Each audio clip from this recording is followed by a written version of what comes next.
Gálatas, capítulo 3, verso 15 ao verso 18. Diz assim, irmãos, essa porção da palavra de Deus. Irmãos, falo como homem, ainda que uma aliança seja meramente humana, uma vez ratificada, ninguém a revoga ou lhe acrescenta alguma coisa. Ora, as promessas feitas a Abraão foram feitas a Abraão e ao seu descendente. Não diz e aos seus descendentes, como se falando de muitos, porém, como de um só, e ao teu descendente, que é Cristo. E digo isto, uma aliança já anteriormente confirmada por Deus, a lei, que veio 430 anos depois, não a pode abrogar, de forma que venha a desfazer a promessa. Porque se a herança provém da lei, já não decorre de promessa, mas foi pela promessa que Deus a concedeu gratuitamente a Abraão. Irmãos, algumas palavras bíblicas, alguns termos bíblicos são particularmente relevantes para a compreensão do ensino bíblico acerca da salvação. Alguns, ou especialmente dois desses termos, extremamente importantes para a compreensão daquilo que a Bíblia nos ensina acerca da salvação, são considerados nessa passagem que eu acabei de ler com os irmãos. Eu me refiro especialmente aos termos promessa ou promessas e ao termo aliança. Dificilmente alguém poderá compreender a natureza da salvação bíblica sem a compreensão do significado dessas importantes palavras bíblicas, promessa e aliança. E os textos que eu li com os irmãos tratam, meus irmãos, especialmente, particularmente dessas palavras e das doutrinas que essas palavras transmitem. Os irmãos têm acompanhado essa exposição que estamos fazendo na carta que o apóstolo Paulo escreveu aos Gálatas, e estão lembrados certamente que nós estamos considerando a segunda grande parte da carta, que trata da doutrina da liberdade cristã, da teologia da liberdade cristã. Na primeira parte da carta, o apóstolo Paulo abordou esse assunto de uma perspectiva biográfica. Ele considerou vários aspectos da sua chamada, da sua vocação, em defesa do seu evangelho, do seu apostolado e do seu evangelho. E na segunda grande seção da carta, o apóstolo Paulo passa a tratar então da doutrina da liberdade ou da teologia da liberdade cristã que temos em Cristo Jesus pela salvação, pela graça de Deus, mediante a fé na obra redentora do Senhor Jesus Cristo. E o apóstolo Paulo faz isso especialmente tratando da doutrina da justificação pela graça de Deus mediante a fé. No domingo retrasado, quando estivemos considerando o assunto, visto que no domingo passado eu não estive aqui, estive ausente da cidade, eu estive considerando com os irmãos a porção que o presbítero Zoinho leu há pouco, os versículos 6 até o verso de número 14, onde o apóstolo Paulo demonstra, com base nas escrituras do Antigo Testamento, que Abraão, o pai da nação de Israel, foi justificado pela fé e não por obras da lei, porque por obras da lei ninguém jamais será justificado, porque ninguém jamais pôde cumprir, nenhum ser humano pôde jamais cumprir integralmente todas as demandas da santa e perfeita lei de Deus. Mas não somente Abraão estivemos aqui considerando, mas todos quantos se encontram em Cristo Jesus, com Abraão, são justificados exclusivamente pela graça de Deus, mediante a fé em Cristo.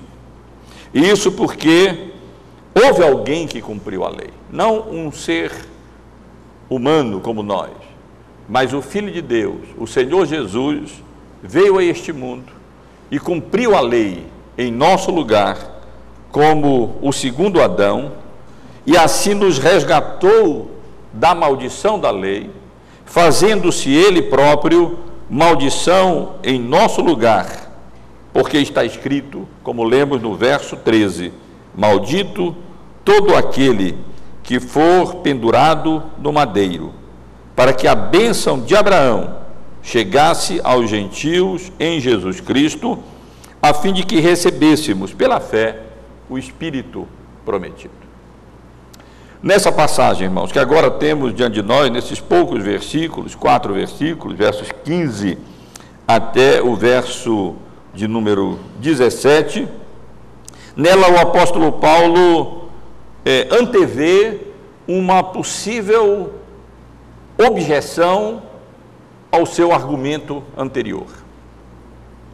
O apóstolo Paulo antevê a seguinte objeção: os legalistas, os judaizantes, aqueles que ensinavam que a fé em Cristo não era suficiente para a salvação, mas era necessário que também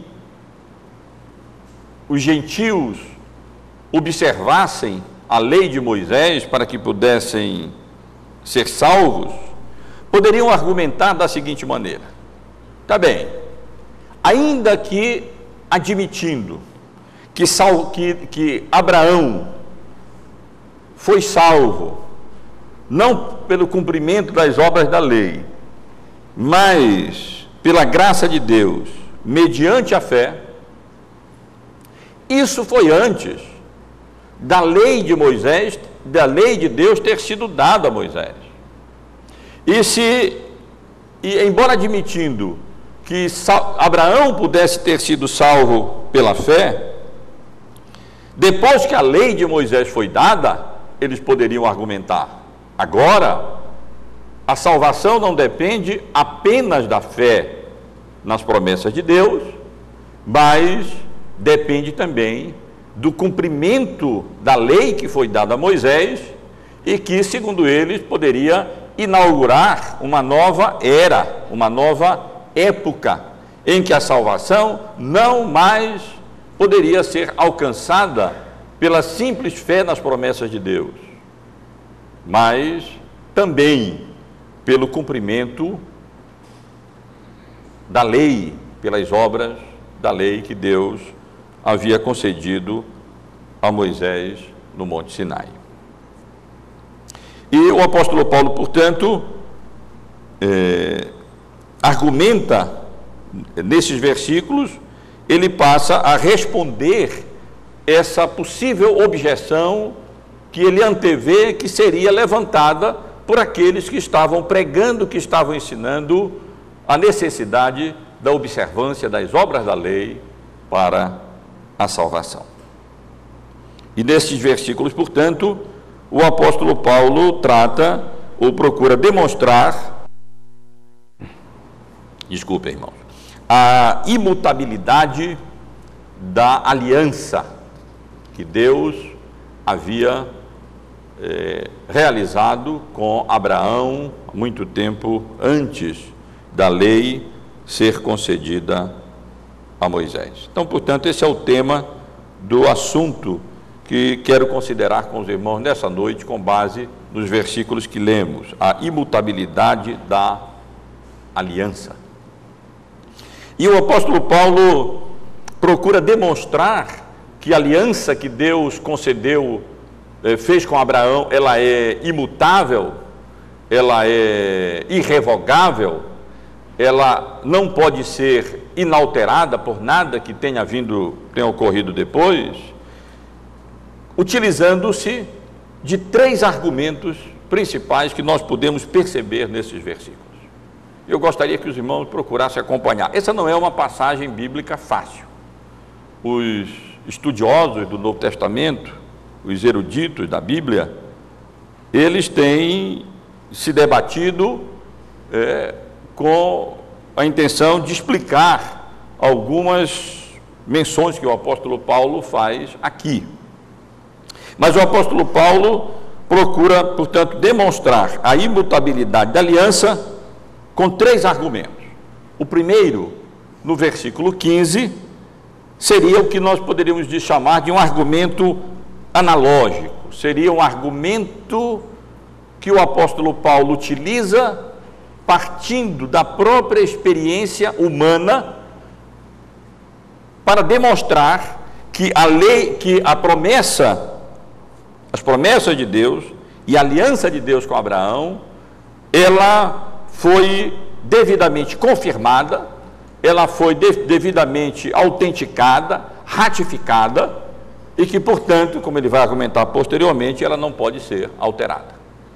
Então, esse é o primeiro argumento que o apóstolo Paulo utiliza aqui no versículo 15.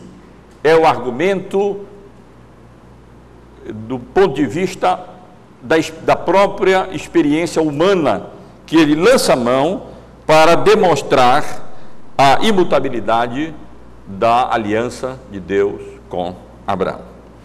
Por que eu digo isso, meus irmãos?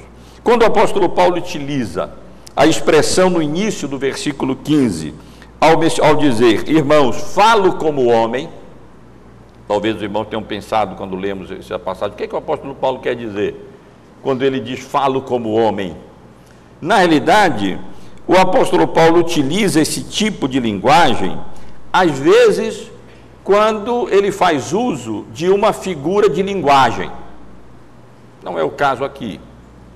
E outras vezes, o apóstolo Paulo faz uso dessa linguagem quando ele utiliza uma analogia da vida humana.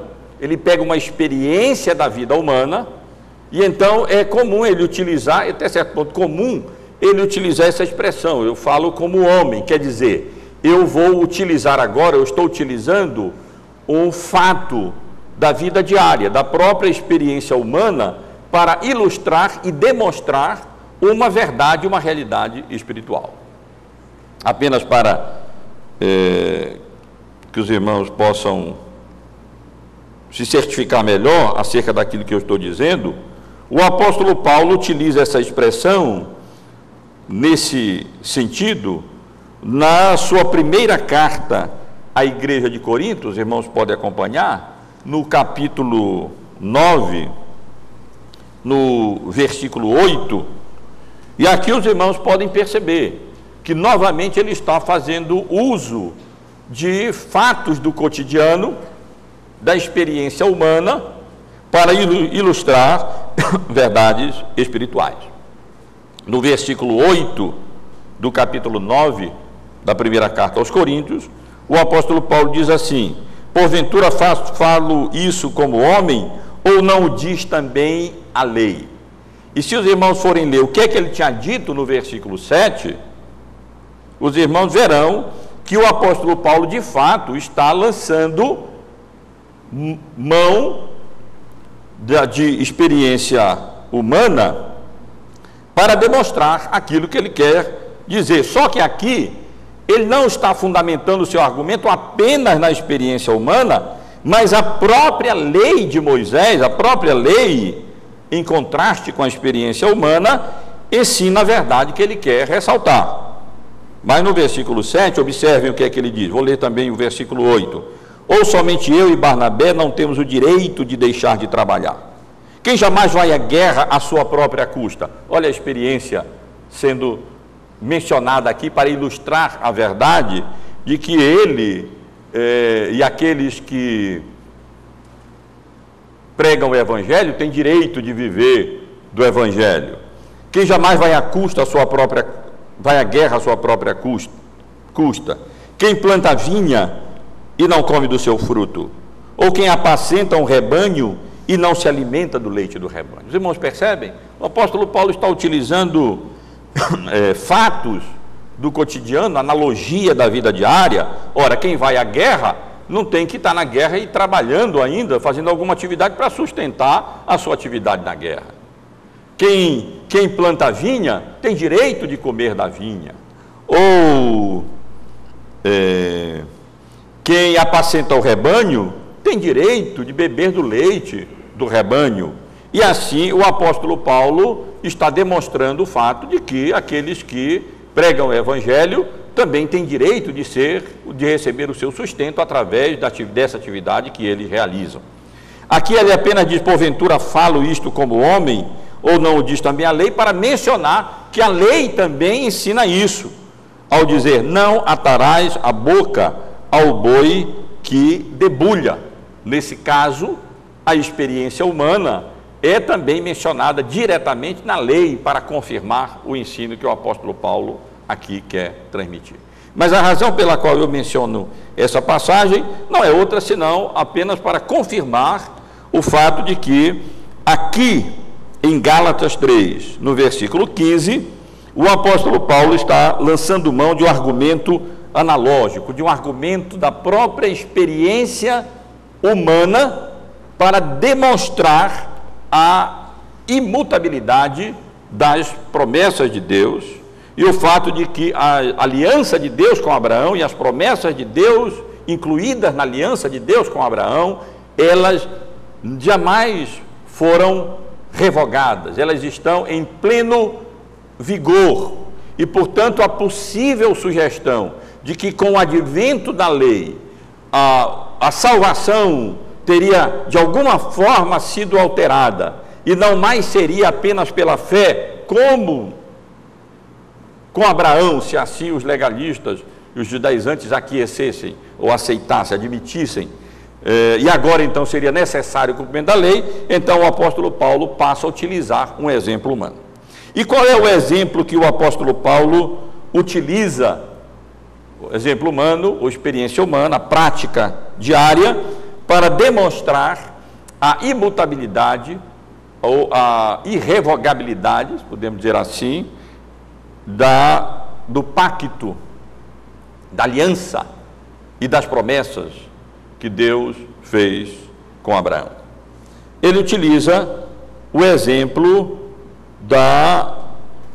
o argumento de uma aliança humana. Aqui há alguma dúvida. A palavra grega, aqui traduzida como aliança, também pode ser traduzida como testamento. Na carta aos Hebreus, a mesma palavra, diatheke, também é utilizada com o sentido de testamento. Mas no Antigo Testamento grego, conhecida como a Septuaginta, essa palavra, e mesmo no Antigo Testamento em hebraico, o termo aliança é mais utilizado praticamente quase sempre, centenas de vezes é utilizado com esse sentido de aliança. Só que uma aliança peculiar, a aliança de Deus com os homens. Não é exatamente a mesma aliança de um homem para com outro. Mas aqui, meus irmãos, o apóstolo Paulo lança mão dessa ilustração, vamos dizer assim, do dia a dia. E ele diz: ora, mesmo quando duas pessoas entram num acordo, mesmo quando duas pessoas entram numa aliança e se comprometem num negócio, por exemplo, na venda de uma terra, com a compra de uma terra ou alguma coisa assim, uma vez firmada essa aliança, uma vez confirmado esse negócio, uma vez realizado esse pacto, ele não pode mais ser regularmente ou normalmente alterado. É verdade que isso também se aplicaria a um testamento. Uma vez confirmado um testamento, então ele não pode mais ser alterado, ele foi confirmado. Nós não podemos mudar uma aliança, um pacto, ao nosso bel prazer. E o apóstolo Paulo, portanto, utiliza, meus irmãos, esse argumento da vida diária, essa ilustração da vida diária, do fato de que quando se faz um pacto, uma aliança, vamos utilizar um exemplo do cotidiano, quando alguém vai num cartório e então ali ele confirma uma compra de uma casa ou de um terreno e então desembolsa o valor lá devido, ou então assina um cheque e deposita lá no cartório e se assina lá os contratos de compra e de venda e tudo. Então a coisa está feita, o cartório carimba, confere e o pacto, a compra ou a aliança foi ratificada, e aí não é uma pessoa que vai poder alterar isso ao seu bel prazer. E o apóstolo Paulo, portanto, utiliza-se desse exemplo do dia a dia para demonstrar que, ora, se uma aliança humana, ela normalmente não é revogável, ela não pode ser assim anulada, alterada ou adicionada, um termo adicionado ao bel prazer de uma das partes, então, o que dizer da aliança que Deus fez com Abraão? Irmãos, falo como homem, isto é, irmãos, utilizo um exemplo da nossa experiência diária. Ainda que uma aliança seja meramente humana, uma vez ratificada, confirmada, ninguém a revoga ou lhe acrescenta alguma coisa. Também os estudiosos do Novo Testamento apresentam algumas possibilidades diferentes para o que o apóstolo Paulo tem em mente aqui com essa ratificação ou essa confirmação da aliança, quando aplicada a aliança que aqui ele quer ilustrar, a aliança que Deus realizou com Abraão. Alguns intérpretes do Novo Testamento entendem que essa confirmação, essa ratificação da aliança é descrita no capítulo 15 do livro de Gênesis. Convido os irmãos a abrirem a Bíblia nesse capítulo.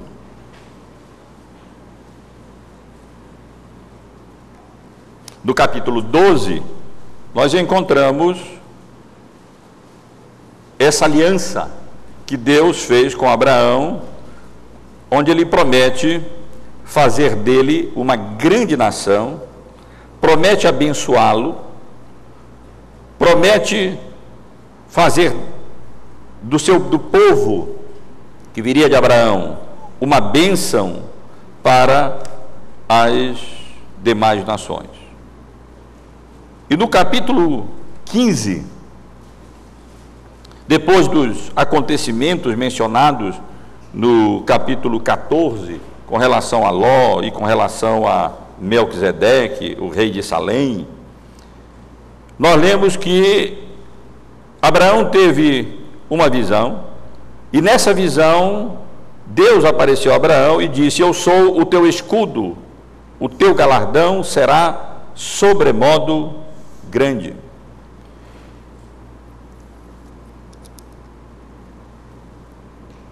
No versículo 4, no versículos 2 e 3, Abraão, havendo já passado um tempo e não tendo tido nenhum filho, ele questiona: Senhor, o tempo tem passado, e será que eu continuo sem filhos? E será que o herdeiro da minha casa seria um damasceno, um servo? Será que isso será assim? E Deus diz: não, Abraão, não será esse o teu herdeiro, mas será o teu herdeiro, como prometi, aquele que será gerado de ti. E diz o texto então que Deus conduziu Abraão para fora e disse: olha para os céus e conta as estrelas, se é que podes. E lhe disse: será assim a tua posteridade. E Abraão creu no Senhor, e isso lhe foi imputado por justiça. E disse-lhe mais: eu sou o Senhor que te tirei de Ur dos Caldeus para dar-te por herança esta terra. E no versículo 8, Abraão como que pede uma confirmação dessa promessa de Deus, uma ratificação da promessa de Deus. Quando nós lemos, pergunta-lhe Abraão: Senhor Deus, como saberei que hei de possuí-la? Como saberei que de fato herdarei esse elemento da promessa, a terra que Deus havia prometido dar a Abraão? E então nós lemos uma passagem interessante, meus irmãos, porque a partir do versículo 9, Deus diz a Abraão: toma-me uma novilha, uma cabra e um cordeiro, cada qual de 3 anos, uma rola e um pombinho.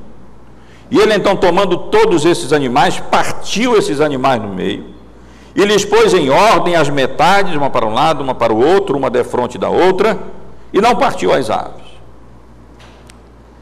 E a partir do versículo 12, nós lemos que ao pôr do sol caiu profundo sono sobre Abraão, e grande pavor e cerradas trevas o acometeram. E então lhe foi dito: sabe com certeza que a tua posteridade será peregrina em terra alheia, e será reduzida à escravidão, e será afligida por 400 anos. Mas também eu julgarei a gente a que tem de sujeitar-se, e depois sairão com grandes riquezas, e tu irás para os teus pais em paz, serás sepultado em ditosa velhice. E no versículo 18 nós lemos: naquele mesmo dia fez o Senhor aliança com Abraão, dizendo: a tua descendência dê esta terra, desde o rio do Egito até ao grande rio Eufrates. Meus irmãos, esse é um episódio interessante, porque esse procedimento era um procedimento relativamente normal no Oriente, na época, para se confirmar uma aliança, um contrato. Não era estranho que a confirmação de um contrato, naquela época, se desse dessa maneira: alguém pegava o animal, partia o animal, colocava o animal em 2 partes, e então as pessoas que estavam contratando ali passavam entre o animal, essas partes do animal, e assim estava confirmada uma aliança. Isso pode parecer bastante estranho para a gente. É muito mais prático hoje colocar um selo no cartório ou alguma coisa assim, mas era uma coisa relativamente normal. E nós vemos aqui, de fato, um acontecimento que poderia ser uma confirmação da aliança. Nós vemos, não li a passagem, mas nós vemos que Deus então passa entre aqueles animais. Só Deus passa, porque na realidade esse tipo de aliança é uma aliança do maior para o menor, é uma aliança que Deus mesmo dita os termos dessa aliança, como ele de fato fez com Moisés. E portanto, alguns estudiosos do Novo Testamento, como por exemplo John MacArthur, ele argumenta que nesse episódio nós temos a confirmação da aliança mencionada pelo apóstolo Paulo aqui em Gálatas, no capítulo 3, no versículo 15, quando ele diz: irmãos, falo como homem, ainda que uma aliança seja meramente humana, uma vez ratificada, ninguém a revoga ou lhe acrescenta alguma coisa. Então ele estaria utilizando um exemplo do cotidiano para ilustrar essa ratificação, essa confirmação, quando Deus confirmou de fato a sua promessa, o seu pacto com Abraão, e as promessas do pacto, isto é, de fazer dele uma grande nação, de abençoar as outras nações através dele, de conceder a ele e ao seu povo, a sua descendência, a terra prometida. E assim Deus, através daquele episódio, estaria confirmando a aliança com Abraão. Outros estudiosos do Novo Testamento e do Antigo Testamento, entretanto, argumentam que aqui o apóstolo Paulo tem em mente não esse episódio em si, que também pode ser considerado uma ratificação, uma confirmação do pacto, da aliança e das promessas de Deus a Abraão, mas o apóstolo Paulo teria em mente aqui, e eu vou fornecer a razão adiante, as outras vezes em que Deus mencionou novamente as suas promessas, não só a Abraão, mas também aos seus descendentes, a Isaque e a Jacó. Eu quero ler duas passagens bíblicas em que nós encontramos essa renovação da aliança que Deus havia feito com Abraão, agora primeiro com Isaque e depois com Jacó. Nós vemos essa renovação da aliança com Isaque no capítulo 26 do livro de Gênesis, no versículo de número 4. Aqui, o Senhor Deus fala a Isaque dizendo: multiplicarei a tua descendência como as estrelas dos céus, e lhe darei todas estas terras. Na tua descendência serão abençoadas todas as nações da terra. Se os irmãos avançarem um pouco mais, no capítulo 28 do livro de Gênesis, no versículo de número 14, por ocasião daquela experiência de Jacó, na visão da escada, quando ele descobriu que Deus estava realmente naquele lugar, Deus renova a aliança que havia feito com Abraão e com Isaque, e as suas promessas, dizendo assim no versículo 14 do capítulo 28, a tua descendência será como o pó da terra, estender-te-ás para o ocidente e para o oriente, para o norte e para o sul. Em ti e na tua descendência serão abençoadas todas as famílias da terra.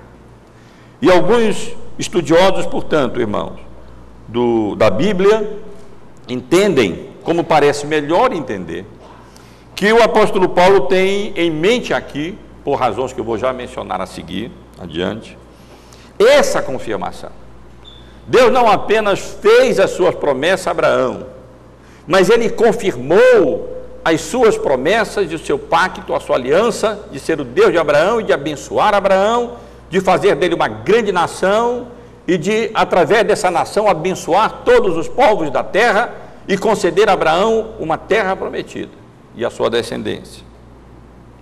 E eles entendem que aqui é que nós temos essa confirmação, essa ratificação da promessa, que foi feita a Abraão, mas foi confirmada a Isaque e foi confirmada a Jacó.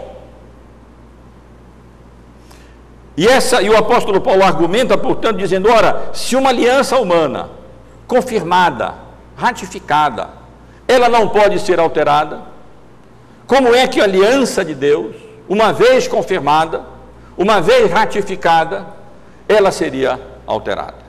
Então, portanto, irmãos, aqui no versículo 15, nós vemos o apóstolo Paulo argumentando em favor da imutabilidade da aliança de Deus com Abraão, utilizando um argumento do cotidiano, dizendo: se uma aliança humana não pode, uma vez confirmada, uma vez ratificada, não pode ser alterada ou acrescida, evidentemente, a aliança que Deus fez com Abraão e as promessas inclusas nessa aliança, elas não podem ser revogadas, elas não podem ser alteradas, porque foi confirmada, foi ratificada por Deus a Isaque, foi confirmada e ratificada por Deus a Jacó. No versículo 16, o apóstolo Paulo continua a sua defesa da imutabilidade da aliança que Deus havia feito com Abraão, agora apelando para um outro tipo de argumento. Depois de usar o argumento do cotidiano, da experiência humana, ao dizer falo como homem, e ao utilizar a ilustração das alianças que são feitas pelos seres humanos, pelos homens, no versículo 16, o apóstolo Paulo agora utiliza, com o mesmo propósito, um argumento que nós poderíamos chamar de um argumento gramatical, que na realidade não é apenas um argumento gramatical, mas o apóstolo Paulo utiliza-se da própria gramática do texto das promessas de Deus, da aliança de Deus no Antigo Testamento, a fim de demonstrar que as promessas de Deus a Abraão e a aliança de Deus a Abraão são irrevogáveis. E aqui, portanto, o apóstolo Paulo, no verso 16, utiliza-se desse argumento gramatical com o propósito de demonstrar que a aliança feita com Abraão é irrevogável, porque, na verdade, ela não foi apenas uma aliança com Abraão, mas ela representa uma aliança com o descendente de Abraão, que é Cristo. Descendente de Abraão segundo a carne, que é o Filho de Deus, que é Cristo Jesus, que é o nosso Salvador. Olhem as palavras do apóstolo Paulo no versículo 16. Ora, as promessas foram feitas a Abraão e ao seu descendente. Não diz aos descendentes, como se falando de muitos, porém, como de um só, e ao teu descendente, que é Cristo. Então vejam, meus irmãos, primeiro o apóstolo Paulo argumenta em favor, ou demonstrando, que as promessas de Deus a Abraão e a aliança de Deus a Abraão são irrevogáveis, porque mesmo entre as alianças humanas, uma vez confirmada e ratificada, elas não podem ser alteradas ou acrescidas em nenhum dos seus termos. Ora, a aliança que Deus fez com Abraão foi confirmada, foi ratificada e, portanto, não pode ser alterada. Agora, o apóstolo Paulo lança a mão, como mencionei, de um argumento gramatical, ao interpretar que nessas várias passagens que nós encontramos no Antigo Testamento, em que as promessas de Deus a Abraão são mencionadas e depois ratificadas aos seus descendentes, quando nós lemos que a promessa foi feita a Abraão e a sua descendência, o apóstolo Paulo argumenta que o texto é singular no Antigo Testamento, não é plural. Ele argumenta que lá nós não estamos lendo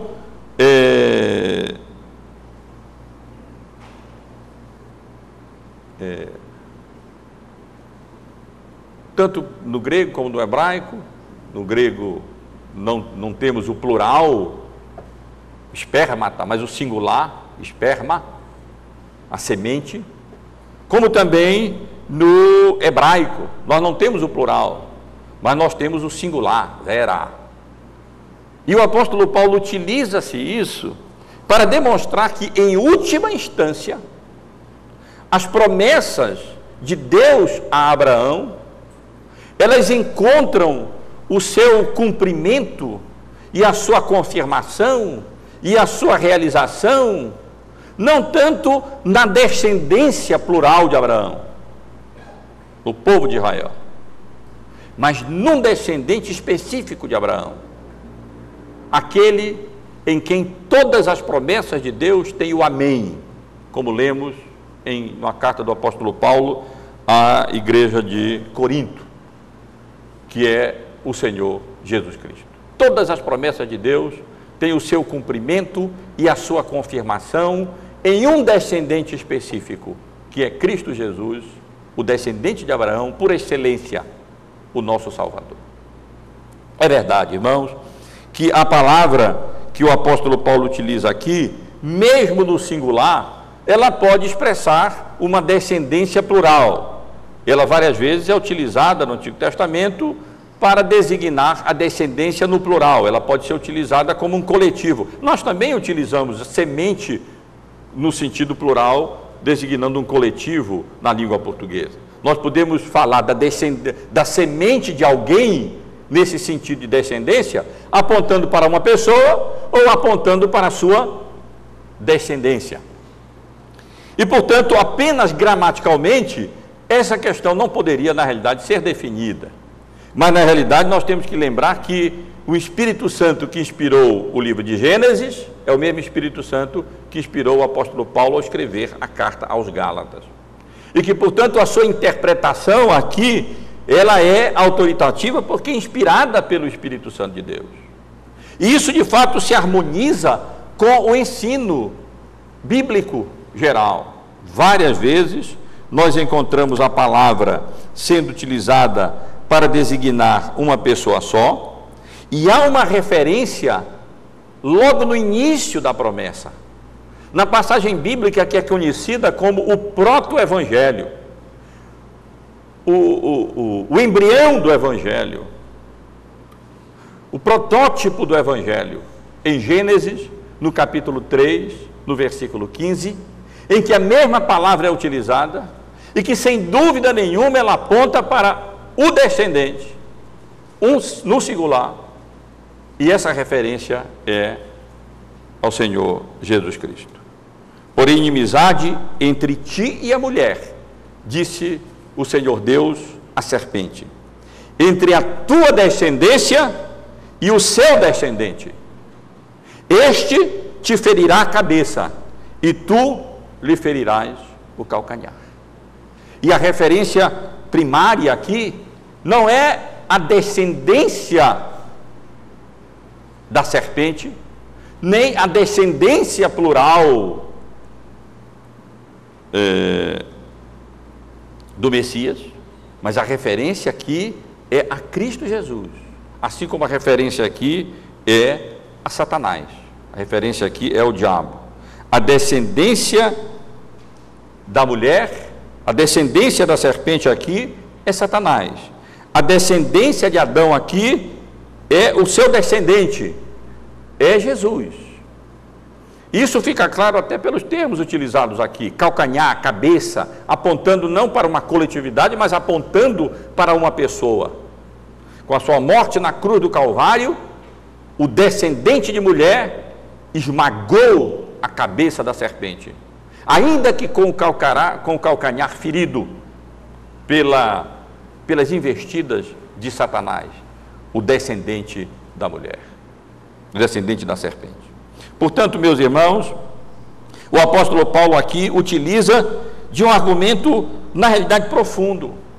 Não é meramente um argumento gramatical, mas ele parte desse argumento gramatical para demonstrar uma verdade bíblica profunda, que já mencionei, e que o apóstolo Paulo também menciona em 2 Coríntios, no capítulo 1, quando ele menciona que todas as promessas de Deus têm cumprimento e sua confirmação, na realidade, em um descendente, que é Cristo Jesus, o nosso Salvador. No versículo 20, o apóstolo Paulo diz: porque quantas são as promessas de Deus, tantas tem nele, isto é, em Cristo, o sim, porquanto também por ele é o amém, para a glória de Deus, por nosso intermédio. Isto é, meus irmãos, o apóstolo Paulo argumenta aqui, nesse versículo 16, quando ele diz: ora, as promessas foram feitas a Abraão e ao seu descendente. Não diz aos descendentes como se falando de muitos, porém, como de um só, e ao teu descendente, que é Cristo. Em outras palavras, o apóstolo Paulo argumenta em favor da imutabilidade das promessas de Deus, do fato de que elas das promessas de Deus a Abraão não poderiam ser revogadas, não poderiam ser anuladas, não poderiam ser desfeitas, porque elas não haviam sido feitas na realidade apenas a Abraão, e não haviam sido feitas na realidade apenas a Abraão e a sua descendência de um modo geral. Isso também é verdade.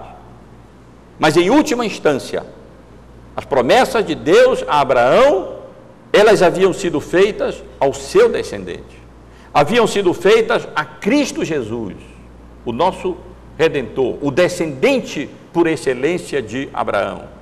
E todas as promessas de Deus, seja a terra prometida, que são tipos da Canaã celestial, seja o fato de ser transformá-lo em bênção para todas as nações e fazer dele uma grande nação, elas na realidade se cumprem em Cristo Jesus, em quem todas as promessas de Deus alcançam cumprimento e alcançam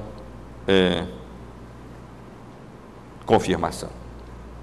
Meus irmãos, o apóstolo Paulo então continua a sua argumentação profunda em defesa da imutabilidade da aliança de Deus com Abraão e em defesa das promessas, da imutabilidade das promessas que Deus fez a Abraão. Depois de utilizar-se do argumento da experiência humana, o argumento analógico no versículo 15, e depois de utilizar-se de um argumento gramatical, primeiro o argumento analógico para demonstrar a ratificação, a confirmação da promessa e a sua consequente imutabilidade. Depois, no versículo 16, o argumento gramatical para demonstrar que todas as promessas de Deus, inclusive as promessas de Deus a Abraão, elas se centralizam e se confirmam e se cumprem em Cristo Jesus. No versículo 17, o apóstolo Paulo utiliza-se de um argumento cronológico para demonstrar que as promessas de Deus e a aliança de Deus com Abraão havia sido confirmada 430 anos antes de que a lei fosse dada a Moisés. O que é que na realidade o apóstolo Paulo está dizendo aqui? Ele diz: e digo isso, e acrescento mais uma coisa aos meus argumentos, diz o apóstolo Paulo. Uma aliança já anteriormente confirmada ou ratificada por Deus, como vimos no versículo 15, a lei que veio 430 anos depois, não a pode abrogar, de forma que venha a desfazer a promessa de Deus a Abraão. E aqui, portanto, irmãos, o apóstolo Paulo utiliza-se, como nós vemos, um argumento cronológico, nós poderíamos dizer assim. A ideia é, ora, como a lei poderia invalidar a promessa? Como a lei de Moisés poderia abrogar o pacto de Deus com Abraão e as promessas de Deus a Abraão, se as promessas de Deus a Abraão foram confirmadas 430 anos antes que a lei fosse dada a Moisés no Monte Sinai. Isto é, a promessa tem preeminência sobre a lei, inclusive cronológica. As promessas de Deus foram dadas com muita antecedência a Abraão e estavam válidas o tempo todo, e portanto a lei que veio tanto tempo depois, ela não pode desfazer as promessas de Deus, não pode de maneira nenhuma anular as promessas que Deus havia dado a Abraão e a sua descendência, e em especial ao seu descendente, que é Cristo Jesus, o nosso Salvador. Há também uma questão difícil aqui. Por que Paulo menciona que a lei foi dada 430 anos depois?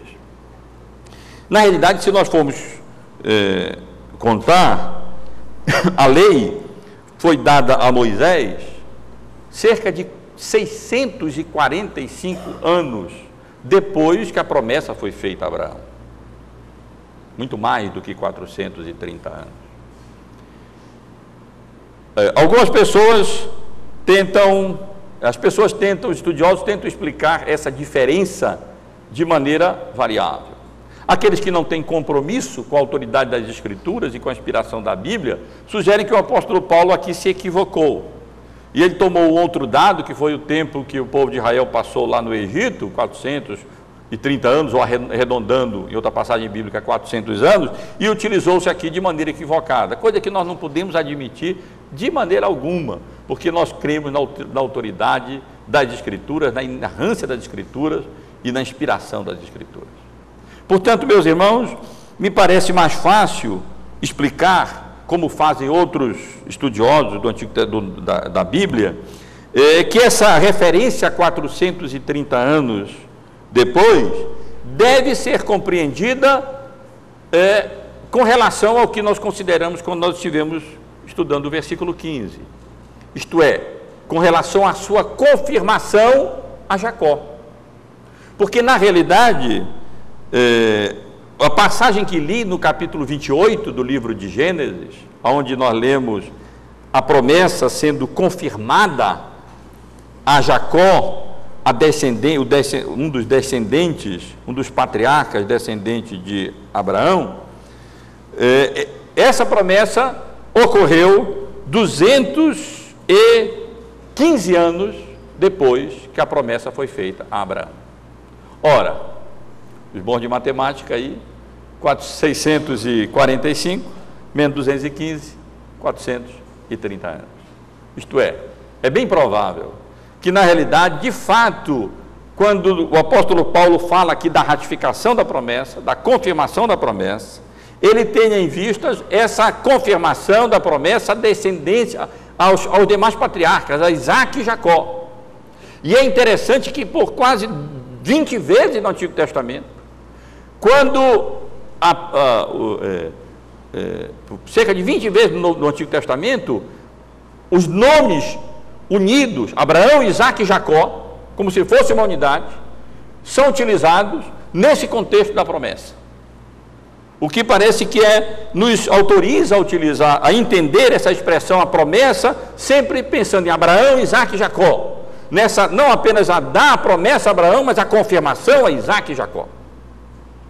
E, portanto, quando nós lemos aqui, digo isto, uma aliança já anteriormente confirmada por Deus, a Isaac e a Jacó, a lei que veio 430 anos depois que a promessa foi confirmada a Jacó, isto é, 215 anos após ter sido dada a Abraão, aí sim, certinho, 430 anos, a lei que veio depois disso, depois dessa confirmação a Jacó, 430 anos depois disso, 600 e tantos anos depois de que foi dada a Abraão, então a lei não pode abrogar a aliança, de modo que venha a desfazer as promessas de salvação, inclusive pela graça de Deus, mediante a fé em Cristo Jesus. Os irmãos devem observar que antes o apóstolo Paulo já tinha argumentado a partir da experiência com Abraão. No texto que consideramos no domingo retrasado, que o presbítero Zoinho leu há pouco, o apóstolo Paulo tomou exatamente a experiência de Abraão, exatamente para demonstrar que nem Abraão, o pai da nação de Israel, o pai do povo de Israel, havia sido justificado pela lei, mas havia sido justificado pela graça de Deus mediante a fé. Verso 6, é o caso de Abraão, que creu em Deus, e isso lhe foi imputado para justiça. Sabei, portanto, que os da fé que são filhos de Abraão.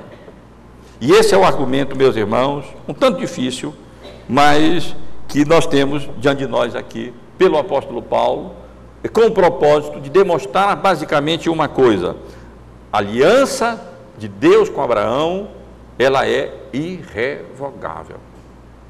Nunca ninguém foi salvo de outra maneira a não ser por meio da fé, por causa da graça de Deus, nas promessas de Deus. Abraão não foi salvo pelo cumprimento da lei.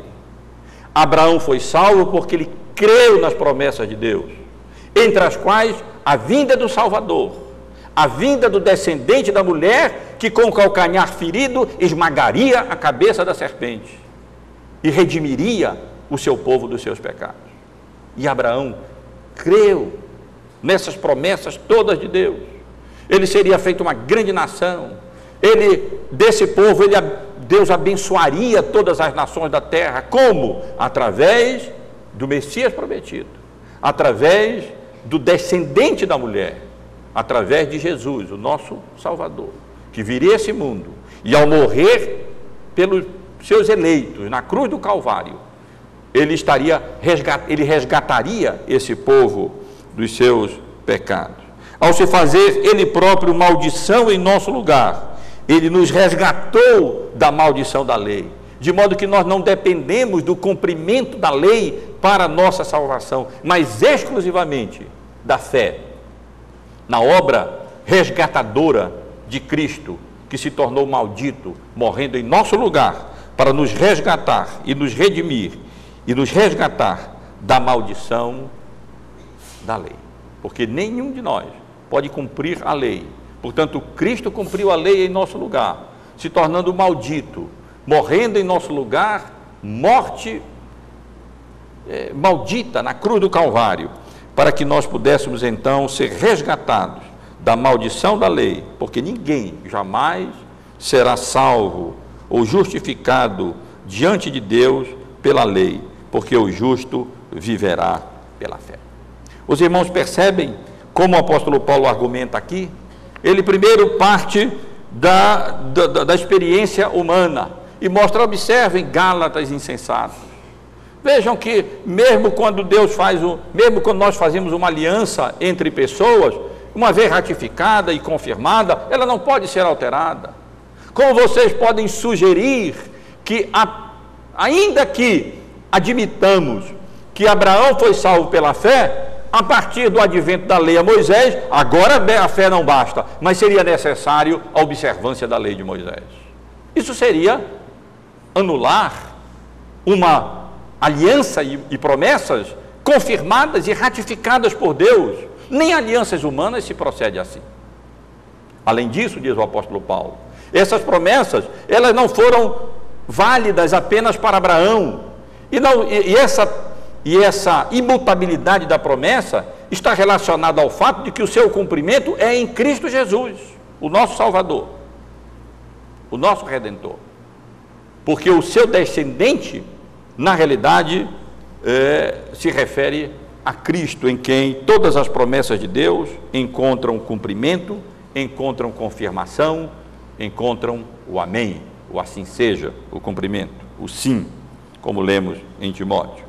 E o apóstolo Paulo continua então argumentando e dizendo como que uma aliança, já que uma vez confirmada não pode ser anulada, e que tem cumprimento em Cristo Jesus, e portanto não é temporal, mas é eterna, como é que ela pode ser anulada se ela foi, na realidade, realizada 430 anos depois da sua confirmação a Isaac e particularmente a Jacó? Assim, e o apóstolo Paulo argumenta, as promessas de Deus não podem ser alteradas. A aliança de Deus não pode ser alterada. E se Abraão não foi salvo pelas obras da lei, mas foi salvo pela fé nas promessas de Deus, no pacto de Deus que Deus fez com ele, assim também acontece com judeus e gentios, que são descendências de Abraão, que estão em Abraão. Eles são salvos não por obras da lei, mas eles são salvos pela graça de Deus, mediante a fé, assim como Abraão foi salvo também. O versículo 18, meus irmãos, é a conclusão que o apóstolo Paulo tira, que eu já estou aqui adiantando, quando ele diz: porque se a herança provém de lei, já não decorre de promessa.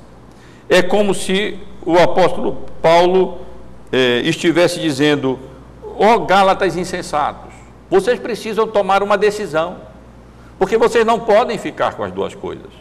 Vocês não podem imaginar que vocês serão salvos por lei e pela fé.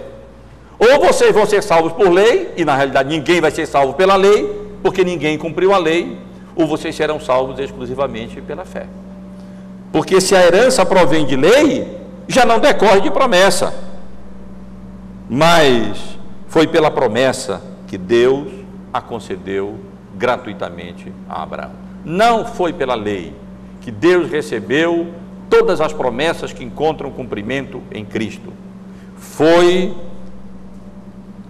pela graça de Deus, essa herança que inclui todas as bênçãos cristãs, tudo aquilo que Deus nos dá em Cristo Jesus, e que o apóstolo Paulo louva a Deus no primeiro capítulo da sua carta aos Efésios: bendito Deus e Pai do nosso Senhor Jesus Cristo, que nos tem abençoado com toda sorte de bênçãos espirituais nas regiões celestes em Cristo Jesus.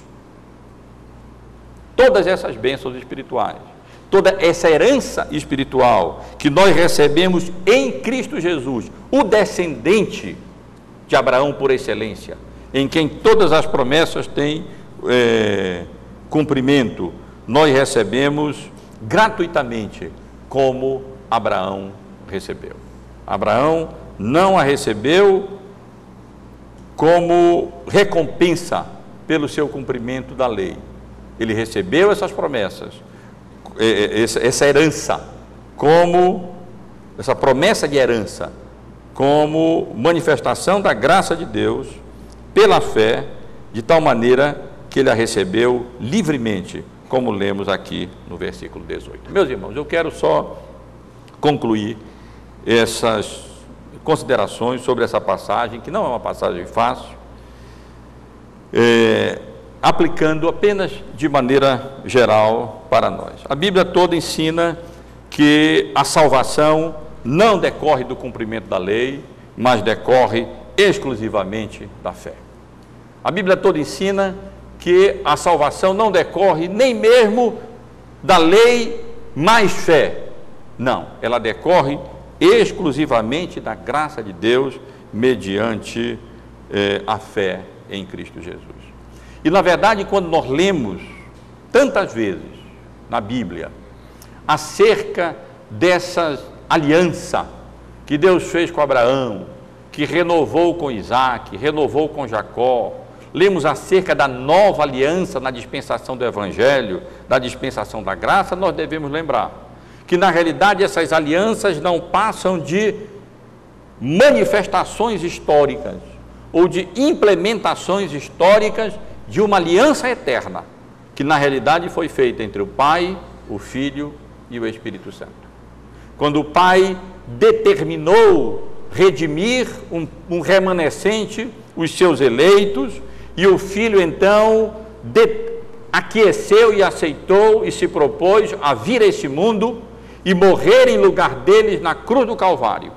E o Espírito Santo de Deus determinou: pois eu vou e aplicarei essa obra redentora, resgatadora de Cristo, que se tornou maldito em nosso lugar, para nos resgatar da maldição da lei no coração dos eleitos de Deus. E portanto se trata não de uma aliança temporal, não de uma aliança meramente com Abraão, não de uma aliança que teria sido anulada ou suplantada ou abrogada pela lei que veio tantos anos depois de que foi ela confirmada, mas é uma aliança eterna. E portanto a implicação é que ninguém jamais será salvo por cumprimento ou por observância das obras da lei, mas será salvo exclusivamente pela graça de Deus, mediante a fé nas promessas de Deus, na aliança na qual nós fomos incluídos juntamente com Abraão, porque a aliança de graça é mediante a fé. E todos aqueles que creem nas promessas de Deus, que têm cumprimento em Cristo Jesus, eles também, como lemos aqui nos versículos 6 em diante, juntamente com Abraão, sabei que os da fé é que são filhos de Abraão. Esses, portanto, todos quantos creem na promessa, eles são membros do pacto e são filhos genuínos e filhos verdadeiros de Abraão.